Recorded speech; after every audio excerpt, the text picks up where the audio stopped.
This is She Creates Business, a podcast for wedding pros. Your host, Kinsey Roberts, interviews incredible women in the wedding industry who are making their mark and creating success on their terms. Join the conversation. Hello there, friends. Welcome to episode 153 of She Creates Business, a podcast for wedding pros. This is your host, as always, Kinsey Roberts. Thank you so much for joining me today. My guest today is Rachel Green. She's the owner of Intentionally Designed, and we are talking about the reason your business isn't growing. Rachel is super articulate and so well-spoken. I told her right after we got off this interview, I said, you need to have your own podcast. I loved how she broke this topic down. It's one of my most often asked questions, which is, how can I grow my business faster? Why isn't my business growing? What am I doing wrong? And Rachel expertly answers those questions in this interview. I put everything that we talk about in the show notes, including the beta launch of the course that Rachel mentions. So be sure to check out the show notes. If you need help finding them, please don't hesitate to DM me on Instagram. I will help you, or you can just type into Google how to find the show notes in XYZ podcast player, because it's different for everything. But let me tell you a little bit about Rachel, and then we're going to dive right into the episode. Rachel is a brand strategist, designer, educator, and a glass half full kind of gal dedicated to helping creative business owners build their brand with confidence and clarity. Through brand strategy and design, she helps purpose-filled business owners ditch overwhelm through clear and simple strategies they can use to build a more successful and sustainable business. For the last 7 years, she has helped build over 100 businesses and generate $5+ million in sales for those businesses. As a farmer's wife and mother to 2 little ones, she actively balances educating and empowering other women to grow their business with taking care of her home and family. She's a girl after my own heart because, as you know, I live on a ranch. Without further ado, let's talk to Rachel Green from Intentionally Designed about why your business might not be growing. Rachel, welcome to the show. Thanks so much for having me. Thank you very much for being here. I was telling Rachel offline, you guys, that I'm very excited about this topic, and particularly because as we record, I just sent out the 2019 She Creates Business podcast survey. And a lot of the answers I got on some of those questions are directly related to what Rachel is going to teach us today. And the topic of today's podcast, as you can tell, friends, is the reason your business isn't growing. And Rachel is going to do us a huge favor, and she's going to take us through some of the common mistakes she sees people making as they're growing their business. And then, as if that weren't enough, she's also going to dig into 3 practical and tactical steps that you can actually do to help your business grow. So I'm very much looking forward to that. Before we dive into the meat, Rachel, as you know, I read your professional bio there at the top of the show, so everybody has an idea of where you're coming from, but I would love for you, in your own words, just tell us who you are and what you're doing in the industry.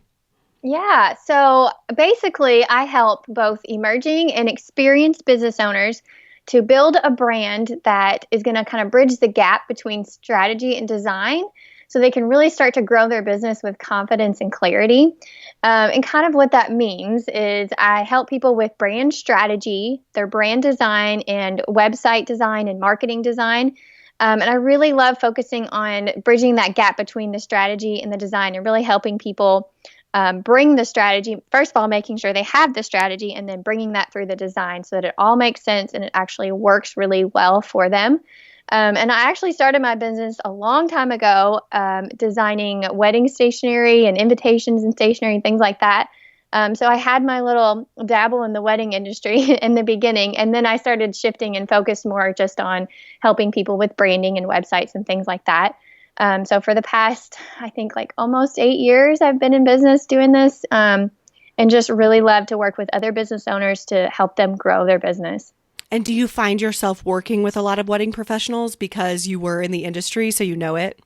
Yeah, I mean, I work with a variety of people. I've worked with people in almost any creative industry, honestly, but I have worked with a lot of wedding planners and photographers and things like that in the past, and currently. So yeah, I definitely, and I feel like my approach to branding can really be applied to any creative business. Mm-hmm. That's great.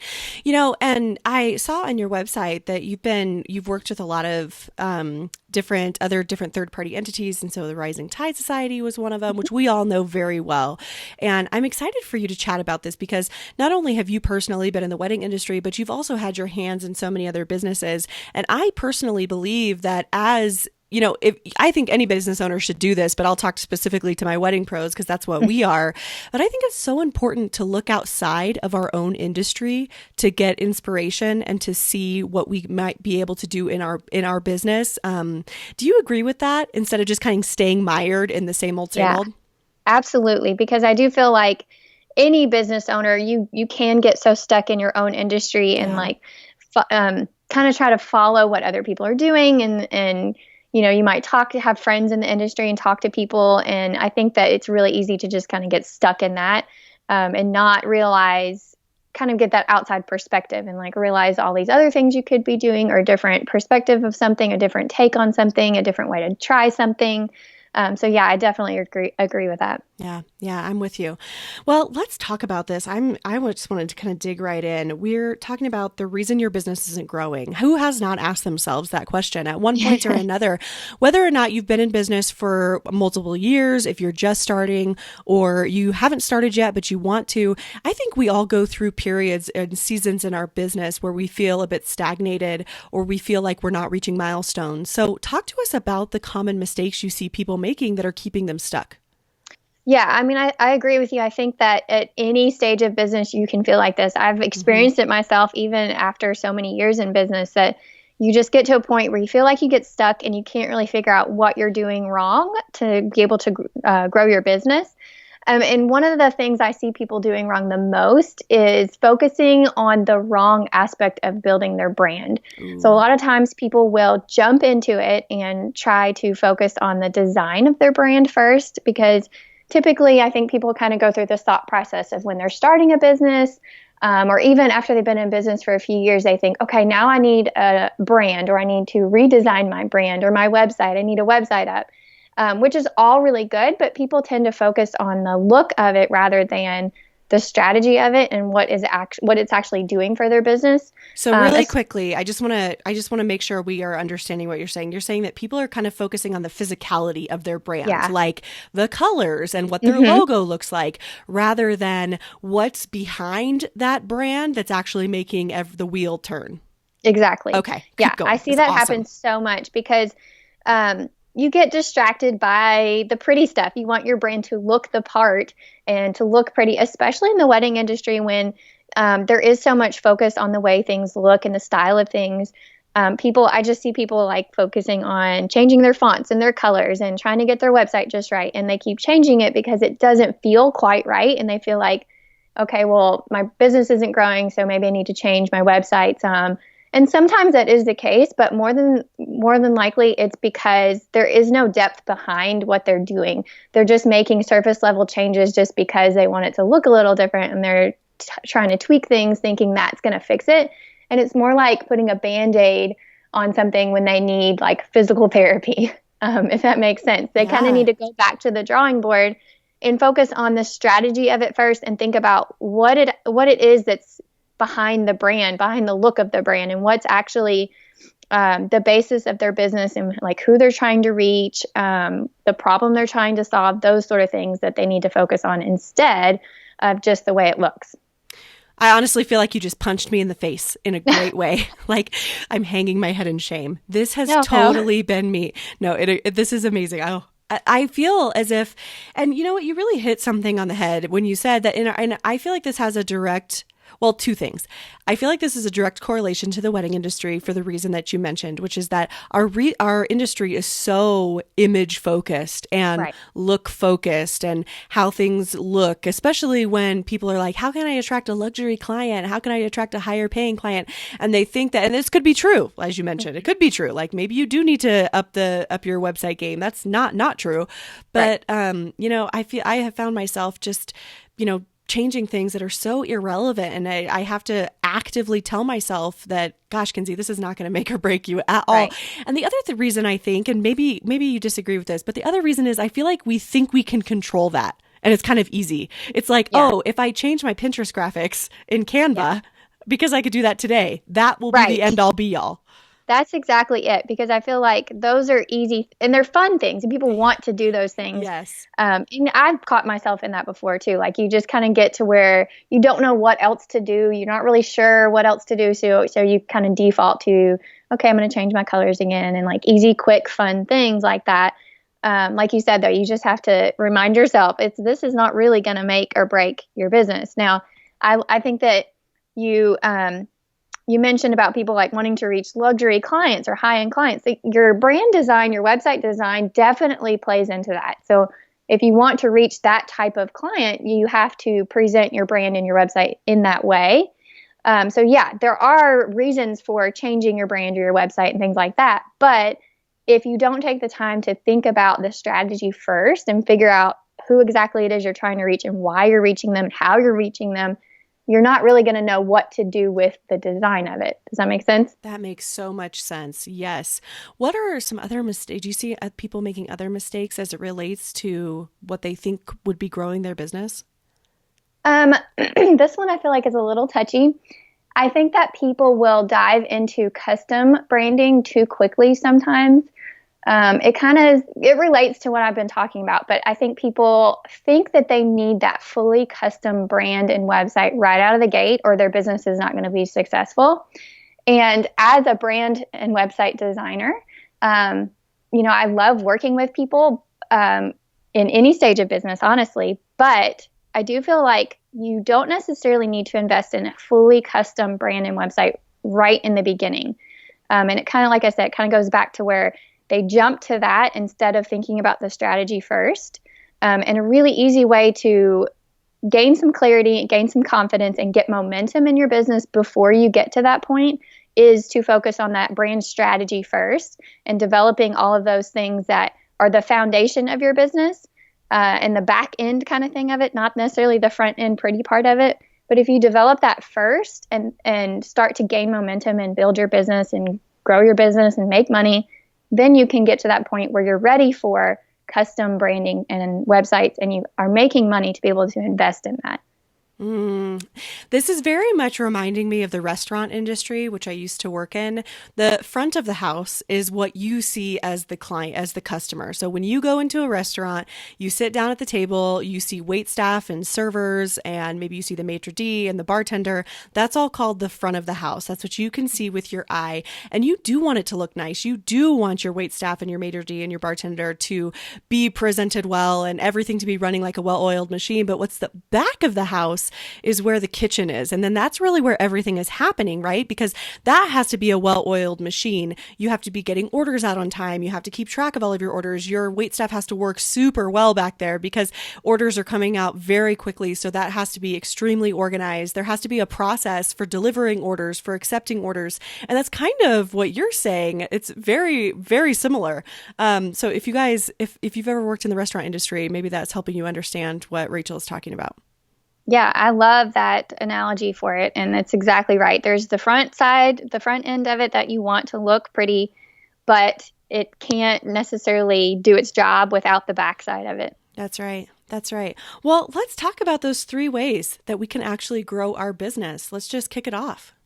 Yeah, so I've got 3 action steps, and they're really 3 parts of building your brand strategy that I think is going to really help people get a lot of clarity and a lot of confidence in how to grow and market their business.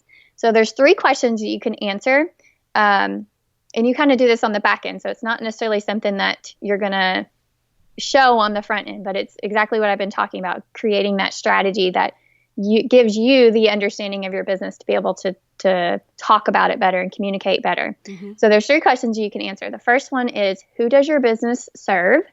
So you kind of have to know exactly who you're speaking to so that you can understand what you need to communicate about your brand to convert them to a paying client. And the second question is, what results or transformation do you provide? So what is that core result or transformation that you're going to provide people?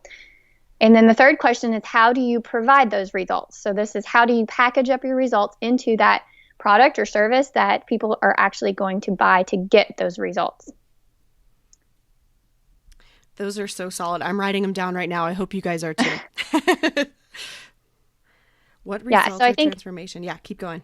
I think answering those 3 questions there's a lot more to a brand strategy than just these 3 questions, but these 3 are kind of the core of it that really get people started into finding that clarity and being able to communicate the right message to the right person. So you're connecting with that client, that ideal client, and then being able to convert them into that paying client. So those 3 things I think really just help people. And those 3 things actually, once you have the answers to those really clearly defined, you're going to use that information anytime that you go to write a social media post or a blog post or an email, whether you're specifically saying those things to those people or just kind of as in the back of your mind of who you're talking to and how you want to talk to them. And those 3 things are also really important to make sure that you are presenting on your website, typically on your homepage right at the top. So those are the 3 things you're really trying to tell people quickly and easily so they understand you're the person for them and you're exactly what they need. Mm-hmm.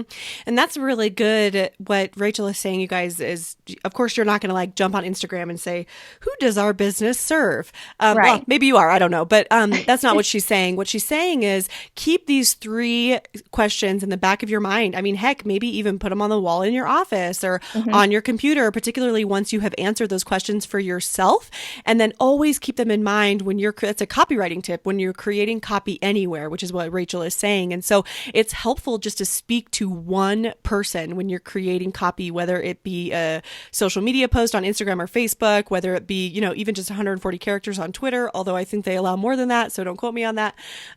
Just, DM me, and blog posts, of course. And then you're saying that these kind of the answers to these 3 questions. And again, we're not saying to write them out and answer them, but the answers to these 3 questions should be reflected at the top of your kind of above the fold on your website. So when someone lands on your website as a potential client, they can see themselves reflected there. Exactly. Okay. Yeah. Mm-hmm. What else you got for us? Let me think.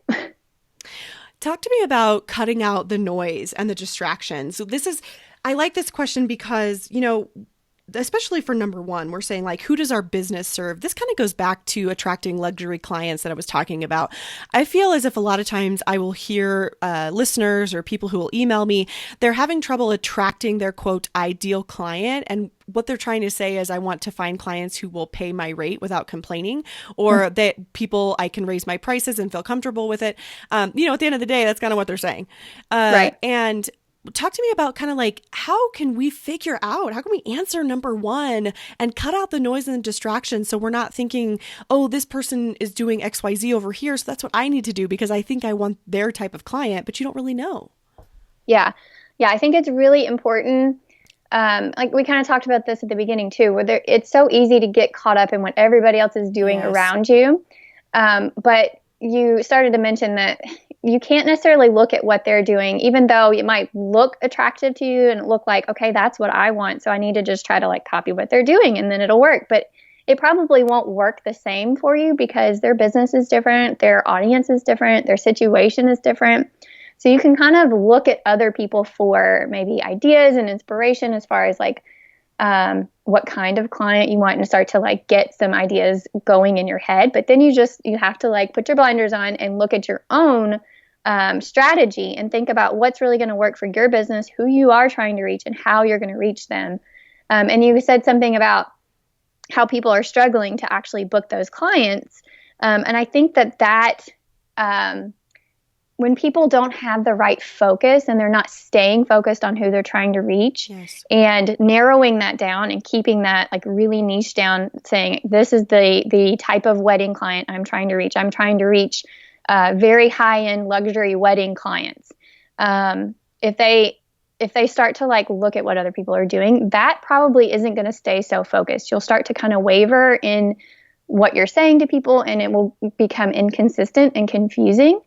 And that is why you're probably struggling to book those clients. But when you define these things and have that really well-defined brand strategy for your brand, and you're not paying attention to what other people are doing, you keep that focused on who you're trying to reach and what you're trying to do for that person. Yeah. I also think that like I mentioned, niching down, like staying really specific in who you are trying to serve and what you're trying to do for them, and just sticking to that and getting really good at that helps, rather than kind of being inconsistent and thinking, well, that looks like fun and maybe I should try that, and trying to like change and add things all the time. It just becomes really confusing. Right.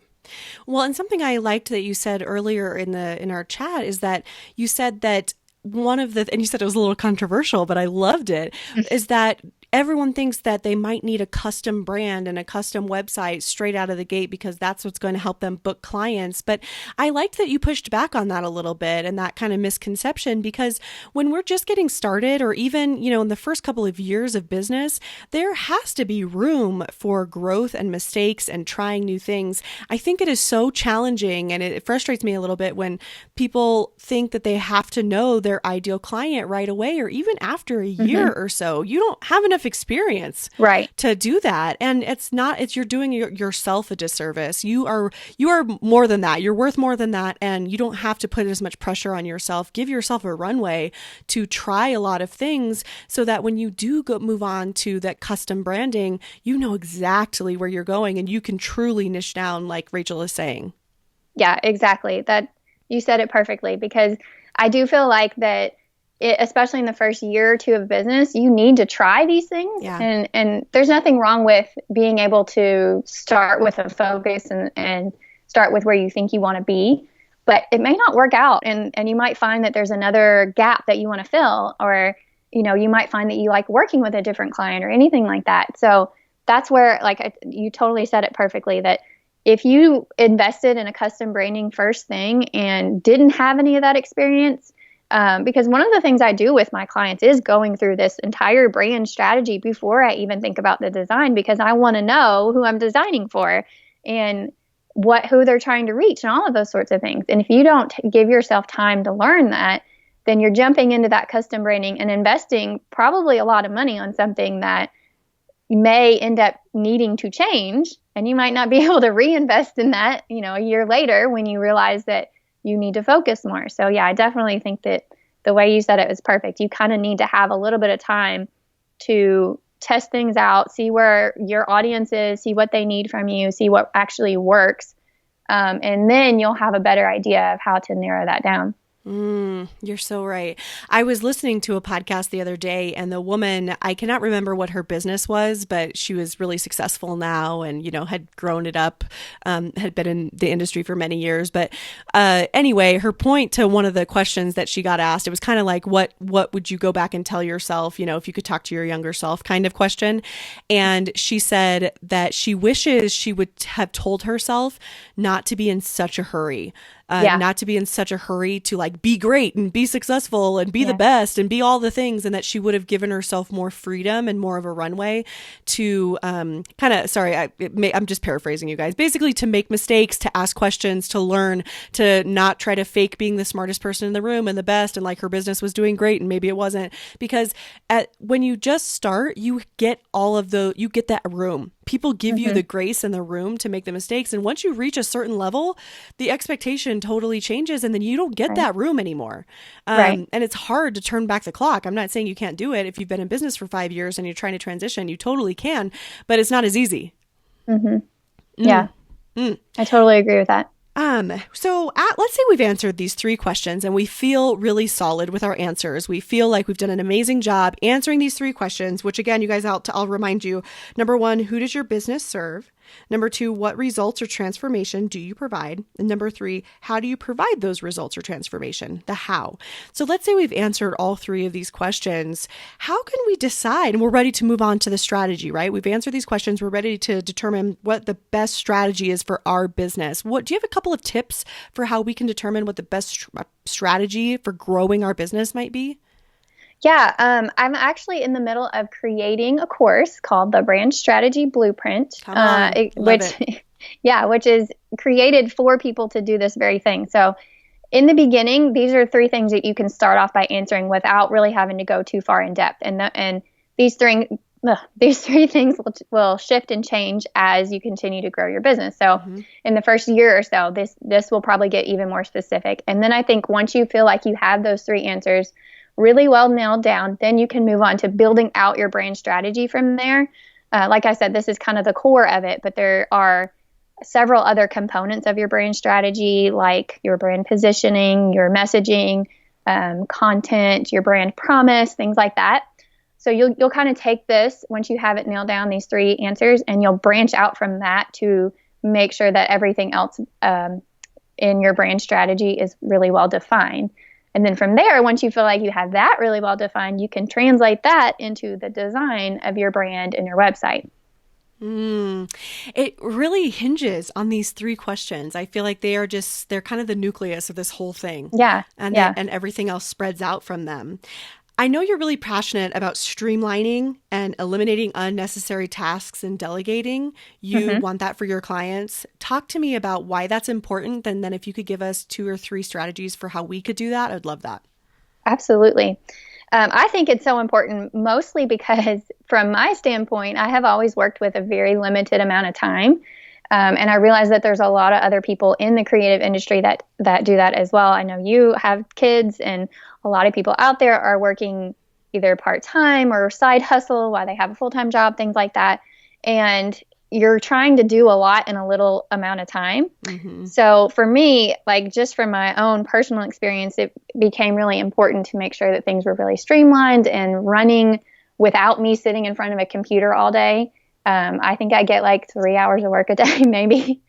So oh my gosh. Really important. Yeah, it's just really important to be able to continue to run your business, even if you're not sitting in front of a computer all day, every day. And I think that just like getting rid of things that don't really move your business forward and not spending time, kind of like we talked about already, like don't spend time updating your brand if it's not really going to do anything for you.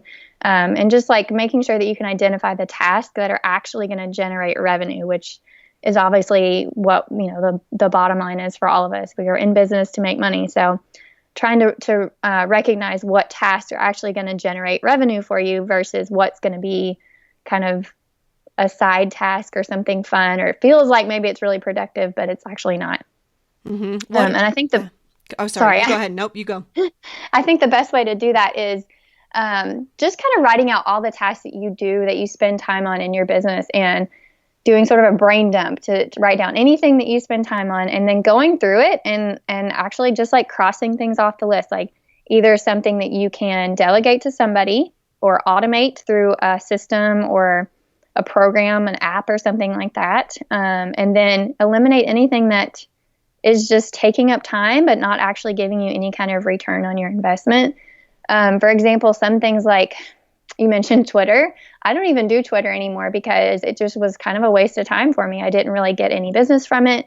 It was not really worth it to spend time thinking about strategy for it and scheduling posts because it wasn't giving anything back to me. So things like that you are probably doing because you feel like you have to because everybody's doing it or whatever it may be. Just really looking at that list and thinking, what's actually helping me grow my business? What are some tasks that you see your clients doing that are actually helping them grow their business? Like, what are 2 things that you are always like, listen, these, I mean, of course, I know that they need to do their due diligence inside of their business to find those revenue producing activities. But what are some kind of directions you point your clients into that usually are like, oh yeah, that's the important thing? Yeah. The first thing that comes to mind is email marketing. I definitely think that that's an important marketing avenue for people because it's a way to connect personally with people and email them directly. I've worked with a lot of clients where we'll set up their email list and make sure it's connected on their website. I think taking the time to think through some kind of an email opt-in, what's actually going to give people value instead of just sort of a kind of a surface level opt-in really makes a big difference. And spending some time on the strategy of your email marketing, and if you're going to do some sort of a nurture sequence and things like that, spending time on that, I feel like has always given my clients a big return. I'm trying to think of something more wedding industry related. I'm thinking back to past clients. Probably streamlining their client like onboarding process has helped a lot. Yes. Speak into our life. Yes. And I can relate to that too, because I go through a similar client process and trying to onboard people and keep that really streamlined. And I think just having that process somewhat automated. Like, for example, I use HoneyBook for my clients, and I know that a lot of wedding industry people use that as well. But that's something like that to where you can keep all that straight, have automated workflows, so you know where they're at in the process and that sort of thing. I think that really does help. I could not agree with that more. I love both of those tips. Everyone listening will remember the content or the opt-in shop that I used to have. It's called the Pro Shop now because I've transitioned to more products, but it was just one product, which was a bundle of opt-ins for wedding professionals that they could use on their website to grow their list. Those opt-ins were created for wedding clients, not for other business owners, which I think is sometimes our hiccup. We're thinking, oh, I don't need to build an email list because I will cycle through my email because they are only engaged for X amount of months. And I just don't agree with that. I mean, let them decide when they want to unsubscribe. Email marketing can work for any business. And I'm super passionate about wedding professionals getting in the game. So I'm so glad you said that, Rachel. I want to hug you through the computer. Yeah, I agree with you. And I think, like you said, like focusing on what that client's actually going to benefit from, and thinking about how you can start that relationship. Because email marketing really is there to build that relationship with them, because when they first find you, they're probably not going to book you right away. They're going to need a little time to, get that relationship and get to know you and like you and trust you and know that you're going to be able to do what they need you to do before they actually book. So you kind of can build that through the emails. You're so right. What else? Is there a final tip that you might have for us, or just a final piece of encouragement as we wrap up here? I think, kind of in summary of everything we talked about, I think it's just going to be focusing on the things that are actually going to move your business forward. So I really think people should take the time to make that list, figure out things that you can get rid of, and things that you can maybe automate or streamline, so that it gives you more time to actually focus on the strategy side of your business, and figuring out, like, answering these 3 questions like we talked about, and just getting that clarity that they need to be able to really start to market and grow their business well. Yeah. Yeah. Well said. Where can everybody find you online, Rachel, and connect with you? Yeah, so you can find me on Instagram at intentionally designed. And then my website is intentionally-designed.com. And I kind of mentioned that I have a brand strategy course. So it's sort of open right now in a pre-sale phase, but it's going to officially launch in the middle of January, I think. And that is really meant for anybody who's kind of starting out first few years of business and wants to really nail down all this brand strategy. So it's a really affordable way to actually get this clarity to build your business. I love it. Thank you so much for sharing that. Rachel Green from Intentionally Designed. Thank you for sharing the way the reasons our business are not growing, and providing all of those super helpful tips. I'm going to go look at my list right after this call so I can make sure that I'm not the one in Canva anymore. My goodness. I appreciate you so much. Thanks again, Rachel. Yeah, thank you so much for having me. It was my pleasure. Bye-bye. Didn't you love Rachel? I really enjoyed this conversation with her. I just thought she was so practical, and you know how much I love that. I wrote down the questions that she wants us to ask ourselves. And so again, those are: who does your business serve? What results or transformation do you provide? And then number 3, how do you provide those results or the transformation? And one quick tip that I'm just going to add to this is that when you are talking about pricing, when you're talking about pricing your services and raising your price or how much you should charge, what I've heard is that you shouldn't be charging for the physicality of your service. So I will be at your wedding for 10 hours. I will give you 500 images. I will bring, 60 buckets of flowers. That's not really what it is. You should be charging for the transformation that your client will receive. So for my wedding planners out there, what's the transformation that your client will receive? She's going to receive complete and pure, unadulterated, just joy and organization on her wedding day because of you. Photographers, you are capturing a memory for the rest of their life. They can have the product that you are delivering to them forever. It's something they can pass on in their family. I know I have photos from people, my relatives in the past. Floral designers, you are suspending a design moment in time that is going to create the atmosphere of their wedding day. So make sure you're charging, and think about this when you're pricing yourself. Charge and price yourself for the transformation that you are offering your clients. And as long as you can answer number 2, what results or transformation do you provide? It's going to give you a lot more clarity on your pricing. Before I let you go, I just want to let you know that, as I mentioned earlier in the episode, I just put out the 2019 She Creates Business podcast survey. I would love for you to take it. The link is in my bio on Instagram. Find me at She Creates Business. I will also put the link in the show notes. You have an opportunity to win a $200 Amazon gift card. I'm going to draw for that on December 7th. So just a couple of days as I release this episode, December 7th, 2019. I like to say thank you to everybody who fills out the survey. So I try to give a pretty decent giveaway. $200 to Amazon. Everybody who fills out the survey will be entered to win that, and I'll deliver the card on the 7th. So you get it before Christmas in time for the holidays. And content calendar. She creates content calendar so you can have a robust and consistent marketing calendar full to the brim with with revenue producing results, is still on sale. It's not really a sale. It's just the introductory price of $127 until the 10th. And then it's going up to $197 forevermore. Grab it for $127. Let me know if you have questions about using it. On the sales page, there's a full video walkthrough of exactly how you can use it in your business. But I'm here for you. So don't hesitate to DM me on Instagram if you have any questions. Thank you for joining me in today's episode, and I will see you guys next time. Thank you so much for listening to She Creates Business. Please take a minute and head to iTunes to leave an honest review so we can help more wedding pros find the show.